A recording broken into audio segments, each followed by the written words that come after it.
إن الحمد لله والصلاة والسلام على رسول الله أما بعد فأعوذ بالله من الشيطان الرجيم بسم الله الرحمن الرحيم إن الحكم إلا لله أمر أن لا تعبدوا إلا إياه ذلك الدين القيم ولكن أكثر الناس لا يعلمون وقال تعالى والله يحكم لا معقب لحكمه وقال النبي صلى الله عليه وسلم لا تشرك بالله وإن قتلت أو حرقت আলহামদুলিল্লাহ, আল্লাহ তাআলা দরবারে লক্ষ কোটি শুকরিয়া আদায় করছি যিনি আমাদেরকে আজকের এই আল কোরআনের দার্সে বসার তৌফিক দিয়েছেন। এই জন্য সকলে শুকরিয়া আদায় করি আলহামদুলিল্লাহ। তো গণ মানে কি? জনগণ, আর তন্ত্র মানে শাসন। তাহলে গণতন্ত্রের অর্থ দেওয়া হলো জনগণের শাসন। তার মানে জনগণ শাসন প্রণয়নের মানে শাসন করার এবং আইন প্রণয়নের কি অধিকারী, এবং জনগণ আইন দিতে পারে, আইন প্রণয়ন করতে পারে। ঠিক আছে, জনগণের সিদ্ধান্ত, জনগণের শাসনই চূড়ান্ত শাসন। এটা কার কথা? গণতন্ত্রের কথা। এটা কার কথা? গণতন্ত্রের কথা। তার মানে গণতন্ত্র প্রত্যক্ষভাবে হোক পরোক্ষভাবে হোক স্রষ্টাকে কি করে? অস্বীকার করে। আল্লাহকে কি করে? অস্বীকার করে। আর যদিও আল্লাহকে যদি অস্বীকার নাও করে, তবুও তারা আল্লাহ তাআলাকে ব্যক্তিগত পর্যায়ে রাখতে চায়, রাষ্ট্রীয় পর্যায়ে আনতে চায় না। অর্থাৎ গণতন্ত্রের বিশ্বাস হচ্ছে আল্লাহ তাআলা হুকুম দিতে পারবে না, আল্লাহ তাআলা আইন দিতে পারবে না, রাষ্ট্র কিভাবে চলবে এটার সিদ্ধান্ত আল্লাহ তাআলার নেওয়ার অধিকার নেই। নাউজুবিল্লাহ। রাষ্ট্র কিভাবে চলবে এই সিদ্ধান্ত নেবে রাষ্ট্রের কে? জনগণ। এটা কার কথা? গণতন্ত্রের কথা। কিন্তু ইসলামের কথা কি? আমাদের কথা কি? কোরআনের কথা কি? যে রাষ্ট্র ব্যক্তি হোক, পারিবারিক হোক, সামাজিক হোক, আমার রাষ্ট্রীয় পর্যায়েও রাষ্ট্র চলবে কার হুকুমে? কার হুকুমে? একমাত্র, মানে আল্লাহর সাথে এখানে কারো শরীক করার কিছু আছে নাকি? একমাত্র আল্লাহর হুকুমে, একমাত্র আল্লাহ। সূরা কাহফে আল্লাহ তাআলা বলেন ওয়ালা ইউশরিকু ফি হুকমিহি আহাদা, ওয়ালা ইউশরিকু ফি হুকমিহি আহাদা, যে আল্লাহ তাআলা তার কর্তৃত্বে কাউকে কি করে না? শরীক করে না। আল্লাহ তাআলা তার কর্তৃত্বে কাউকে শরীক করে না। এখন রাষ্ট্র আপনি যদি বলেন যে রাষ্ট্র জনগণের কথায় চলবে, তাহলে আপনি আল্লাহর কর্তৃত্বে জনগণকে শরীক করলেন কিনা? শরীক করলেন। আল্লাহর কর্তৃত্বে আপনি কাদেরকে শরীক করলেন? জনগণকে। তাহলে জনগণকে আল্লাহ তাআলার কর্তৃত্বে শরীক করার কারণে শিরক হলো কিনা? শিরক হলো কিনা? তাহলে গণতন্ত্র একটা কি মতবাদ? শিরকি মতবাদ। কেন শিরকি মতবাদ? কারণ আল্লাহ তাআলার হুকুম হাকিমিয়াতের বিষয়টা আল্লাহ তাআলার সাথে কি? আল্লাহ তাআলার সাথে খাস। অর্থাৎ আল্লাহ তাআলার ছাড়া অন্য কেউ হাকিমদাতা কি নাই। কিন্তু গণতন্ত্র কি বলে? যে হুকুম দিবে জনগণ, আল্লাহ তাআলা না। তাহলে এক্ষেত্রে শিরক হলো কিনা?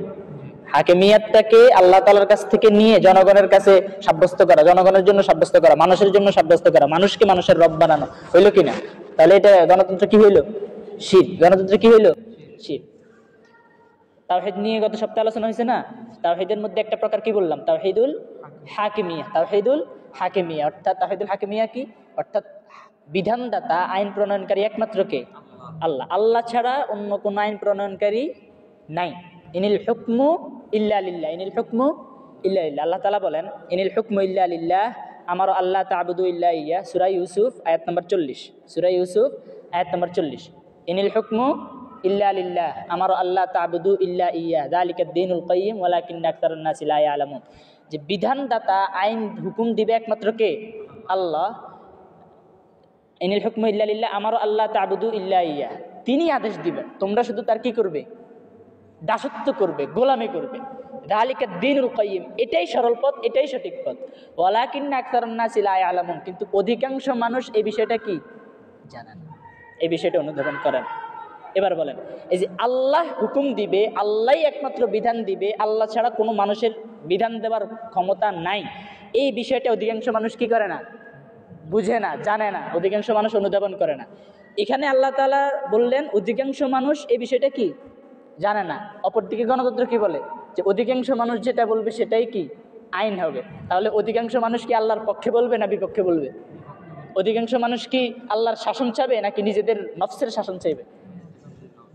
এক কথায় অধিকাংশ মানুষের শাসন, অধিকাংশ মানুষের কর্তৃত্ব, অধিকাংশ মানুষের যেই ধোঁকা, এটা ইসলামের সাথে সম্পূর্ণ কি সাংঘর্ষিক, কোরআনের সাথে সম্পূর্ণ কি সাংঘর্ষিক। তাহলে গণতন্ত্রের মূল মিনিং কি? যে গণতন্ত্র বলে শাসন শাসন করার মালিক একমাত্র জনগণ, শাসন করবে একমাত্র জনগণ, সার্বভৌমত্বের মালিক একমাত্র জনগণ, জনগণ যেইভাবে চাইবে রাষ্ট্র সেভাবে চলবে। আর ইসলামের বিধান কি? যে আল্লাহ যেভাবে চাইবে রাষ্ট্র সেভাবে চলবে, আল্লাহ যেভাবে চাইবে রাষ্ট্র সেভাবে চলবে। তাহলে প্রথমেই গণতন্ত্রের সাথে ইসলামের সাংঘর্ষিকতা আসলো কিনা? তাহলে গণতন্ত্র কোরআনের অসংখ্য আয়াতকে অস্বীকার করে কিনা? যে ইনিল হুকমু ইল্লা লিল্লাহ, এই আয়াতকে অস্বীকার করতেছে। আল্লাহ লাহুল খালকু ওয়াল আমর, এই আয়াতকে অস্বীকার করতেছে। কুলিল্লাহুম্মা মালিকাল মুলক তুতিল মুলকা মান তাশা ওয়া তানজিউল মুলকা মিম্মান তাশা, এই আয়াতকে অস্বীকার করতেছে। আল্লাহু ইয়াহকুমু লা মুআক্কিবা লিহুকমি, এই আয়াতকে অস্বীকার করতেছে। ভুরি আয়াতকে গণতন্ত্র অস্বীকার করার কারণে গণতন্ত্র একটি কুফরি মতবাদ। কি মতবাদ? কুফরি মতবাদ। এই গণতন্ত্রকে যে বিশ্বাস করবে সে কি হবে? কি হবে? কুফরির মধ্যে লিপ্ত হয়ে যাবে, তার ঈমান চলে যাবে। আল্লাহু ইয়াহকুমু লা মুআক্কিবা লিহুকমি, যে আল্লাহ বিধান দিবে, আল্লাহর বিধানকে পিছনে ফেলে দেওয়ার মতো কেউ নাই। কার কথা? কার কথা? এবার আপনি বলেন, পার্লামেন্টগুলোতে আল্লাহর বিধানকে নিয়ে ফুটবল খেলা হয় না? আল্লাহর বিধানকে নিয়ে মানে নিজের মন মতো আপনি চাইছেন আল্লাহর বিধান চলবে, আপনি না চাইলে আল্লাহর বিধান চলবে না। আল্লাহকে আপনি মানুষের পার্লামেন্টের মুখাপেক্ষী বানাই ফেলতেছেন। বিষয়টা এরকম না? পুরা বিশ্বে তো এইভাবে চলতেছে নাকি? আমেরিকা বলেন, ইউরোপ বলেন, বাংলাদেশ বলেন, আল্লাহকে জনগণের মুখাপেক্ষী কি করে দেওয়া হইতেছে। যে আল্লাহর বিধান যদি জনগণ চায় তাহলে কায়েম হবে, যদি জনগণ না চায় তাহলে কি হবে না। তাহলে আল্লাহর বিধানকে জনগণের মুখাপেক্ষী করতেছে কিনা? করতেছে কিনা? অথচ আল্লাহ তাআলা কি বলেন? আল্লাহুস সামাদ, আল্লাহ তাআলা কি অমুখাপেক্ষী। তার বিধানের উপরে প্রশ্ন তোলার অধিকার কোনো গোলামের নাই। ঠিক আছে? তার বিধানের উপরে প্রশ্ন তোলার অধিকার কোনো কি নাই? গোলামের নাই। আল্লাহ সালাত পড়ার আদেশ দিয়েছেন। এখন আমার প্রশ্ন করার অধিকার নাই যে 5 ওয়াক্ত কেন পড়বো, 4 ওয়াক্ত পড়লে সমস্যা কি, 1 ওয়াক্ত পড়লে সমস্যা। ঠিক আছে, মানে আল্লাহ তাআলা বিধান করে দিয়েছেন সালাত কয় ওয়াক্ত। আমার এখানে ব্যক্তিগত অবজারভেশন আছে? ব্যক্তিগত কোনো মতামত দেওয়ার সুযোগ আছে? আল্লাহ তাআলার বিধান, রাষ্ট্র চলবে কোরআন দ্বারা। আমার এখানে নিজের ব্যক্তিগত মত দেওয়ার সুযোগ আছে? কেন সুযোগ নাই? কারণ আল্লাহ তাআলার বিধানকে পিছনে নিক্ষেপকারের মতো দুঃসাহস কারণ নাই। আল্লাহু ইয়াহকুমু লা মুআক্কিবা লিহুকমি, ইনিল হুকমু ইল্লা লিল্লাহ, আল্লাহ ছাড়া বিধান দেওয়ার ক্ষমতা কারো নাই। তাহলে প্রথমে হচ্ছে গণতন্ত্র একটা শিরকি মতবাদ। গণতন্ত্র শিরিক। কেন শিরিক? কারণ এটা জনগণকে আল্লাহর আসনে বসায়। জনগণকে কার আসনে বসায়? আল্লাহর আসনে বসায়। 1। 2 নম্বর, গণতন্ত্র কুফর। কেন কুফর? কোরআনে কারিমের অসংখ্য আয়াতকে গণতন্ত্র অস্বীকার করে, এই কারণে কুফর। কথা বুঝছেন? তাহলে গণতন্ত্র একই সাথে শিরিক এবং একই সাথে কি কুফর। কেন শিরিক, কেন কুফর এটা বুঝছেন? কারণ গণতন্ত্রের মধ্যে জনগণের শাসনকে সর্বোচ্চ চূড়ান্ত সিদ্ধান্ত মনে করা হয়, আর ইসলামের মধ্যে আল্লাহর বিধানকে চূড়ান্ত সিদ্ধান্ত মনে করা হয়। তাহলে গণতন্ত্র শিরিক এবং কি কুফর। বিষয়টা বোঝা হয়ে গেছে? এই হইল গণতন্ত্রের সাথে ইসলামের মৌলিক কি সংঘর্ষ, মৌলিক সংঘর্ষ।